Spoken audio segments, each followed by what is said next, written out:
Alright, good afternoon everybody. My name is Nick and I'm here today to talk to you about lionfish and specifically the impact they're having on the Atlantic ecosystem. Now before I start, does anyone here have an idea of what a lionfish is?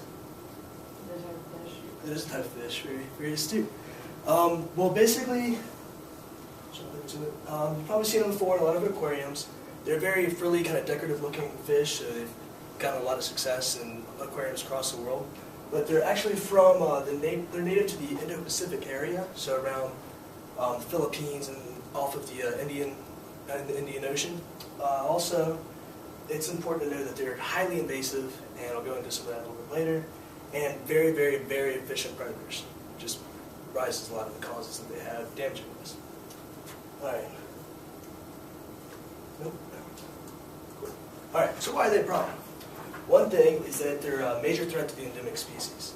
Like I said, they're highly efficient predators, so they disrupt the food chain, they eat a lot of very key species and other things like that. Also, they have no natural predators, so there's nothing out there keeping them in check and off the Atlantic shore where they're not supposed to be.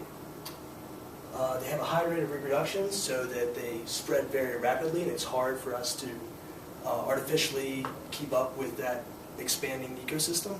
And also, they present a hazard to people. They have venomous spines and points on them that if you get pricked by them, it's not deadly, but it causes a lot of pain, so it's a little deterrent to tourism and things like that. Okay, so damage to native species. They have a large span of prey. They'll eat just about anything that's within about half the size of them. The lionfish, and right off the shore, they get to be about yay big, and that's in their adolescent phase before they fully mature. So they'll eat almost anything that's about half their size. And the problem with that is that on the reefs, the majority of the fish there are about half their size. So they do a lot of damage that way. And those little tiny fish are key to keeping that reef healthy. Those little fish will eat things like algae or other growth that grows on top of that coral that without them cleaning that up, the coral can't grow because it gets too gummed up. You can't do anything. Another thing is they outcompete those larger species, larger predators, like sharks and grouper and things like that. I'm sure you've all seen the little cartoon of a little fish getting eaten by the medium fish getting eaten by bigger fish, it's like that. So it's kind of that principle. Take away that food chain, so those larger fish down the road, they don't have as much to eat and they die out. And those are key to keeping the reefs clean too, because they act like buzzards on the side of the road. They clean up the dead or other things like that. Cool. Okay, so like I said before, there's no natural predators. There's no way for what we have out there right now to go out and hunt and try and keep that population in check. I will go into a little bit later, but they will actually, sharks and stuff will actually eat the lionfish if they're already dead or injured. Look at that in a little bit. Alright, so high rate of reproduction. These fish, they can reproduce within a year after being born, and they can do so multiple times a year. Now, with the native species, they actually take a lot longer. It takes them about 5 years to reach, on average, to reach that reproduction maturity, and then they only do so after that, every 3 years or so. So with these lionfish reproducing so rapidly, having about 2 million eggs produced each time, even though if not all those 2 million survive maturity, enough of them do that say 100 out of that 2 million, that 100 reproduces, and then that 100 reproduces, and ongoing. So you can see where they really expand before we can really catch up to them. And also they mature rapidly, so they do reach that sexual maturity, and they also get bigger so they can consume more and more different species, more different things like that. Okay. So, it was estimated that these were released off of the south coast of Florida, right down here, the late 80s, about 1987. And since then, you can see how they've spread all throughout here. Now this is where they're supposed to be, and a little bit into here. But they've already shown off of Europe, and all the way down into South America. Guys, touch screen. And up into the Northeast. So you can see where it's really, really, really spread within a matter of like 35 years. So it's something that's really, really getting out of hand, and we need to start acting quickly.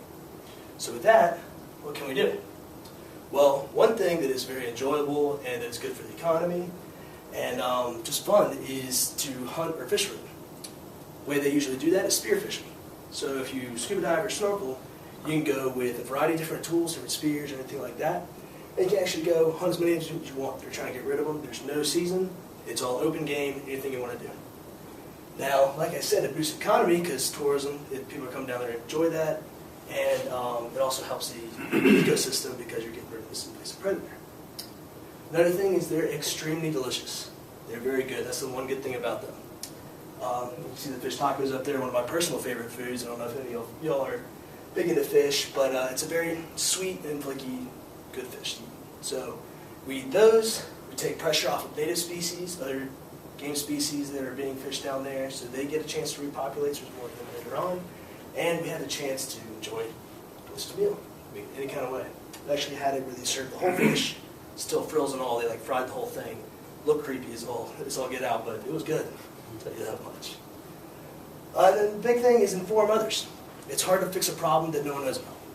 So talking about it with a lot of people and spreading the word, maybe people get interested in going down fishing, hunting for them, or getting involved in any way they can. And lastly, and also very importantly, is to report sightings. All these different organizations like NOAA and the Reef Foundation, they base all of their knowledge of that expansion off of reports and what they see and things like that. So whenever you see one, just go ahead and contact the authorities. All right. So, does anyone have any questions for me? Why do they reproduce so much faster in their non-native ocean? They do the same rate in the Indo-Pacific too, but there they actually have naturally set up predators, whereas seeing that they've been moved, there's nothing to hunt them or keep it in check. Else? Did I get that right? Well, yeah, but I thought you said that they didn't have natural predators. But they do. I'm sorry, I didn't clear that up enough. But they do in the Indo-Pacific. Okay. It's that they were transported and released off the Atlantic coast, where there haven't been predators to avoid. Is there any specific temperature that they grow faster at? Are they more warm water? They are mostly warm water when they're juveniles, and then as they get a little bit bigger, they move into deeper waters where they begin to reproduce, and then they get shipped back. Yes. What's your major? Wildlife conservation. Okay. All right. Any more questions?